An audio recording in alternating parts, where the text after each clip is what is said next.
আসসালামু আলাইকুম ওয়া রাহমাতুল্লাহি ওয়া বারাকাতুহু। প্রশ্ন করেছিলেন কুস্তি খেলা অথবা বল খেলা জায়েজ আছে কিনা, ফুটবল খেলা ইসলাম কি বলে। আলোচনা বুঝতে সাথেই থাকবেন। এখনো যারা চ্যানেলটি সাবস্ক্রাইব করেননি সাবস্ক্রাইব করতে ভুলবেন না।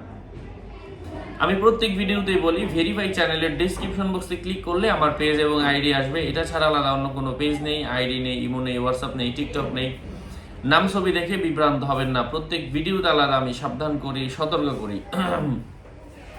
রাসূল পাক সাল্লাল্লাহু আলাইহি ওয়াসাল্লাম নিজে সাহাবীদের মধ্যে কুস্তি খেলার জন্য পরামর্শ দিয়েছেন। এটা একটা শরীর চর্চা আর রিয়াদাতুল বাদানিয়া, ক্রিয়া চর্চা, এটা ইসলামের মধ্যে জায়েজ রয়েছে। রাসূল সাল্লাল্লাহু আলাইহি ওয়াসাল্লাম দুই সাহাবীকে কুস্তি খেলতেও বলেছেন যে তোমরা কুস্তি খেলো, এখানে শরীর চর্চা হবে। কিন্তু আগের কুস্তি খেলার মধ্যে এমন বাজি ছিল না, হ্যাঁ, সতর লঙ্ঘন করার কোনো বিধান ছিল না, হ্যাঁ। এখানে অনেক কিছুই হয়ে থাকে বর্তমানের কুস্তি খেলার মধ্যে, হ্যাঁ। জায়েজ না জায়েজ কোনো কিছুই মেনটেন করা হয় না এই কুস্তি খেলার মধ্যে, হ্যাঁ।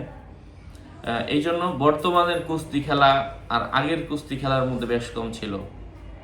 এখানে এমন অনেক কিছুই হয়ে থাকে যে এটাকে নিয়ে কেউ বাজি ধরে, তারপরে এই কুস্তি খেলা নিয়ে হার জিত নিয়ে নানান ধরনের কথা হয়ে থাকে।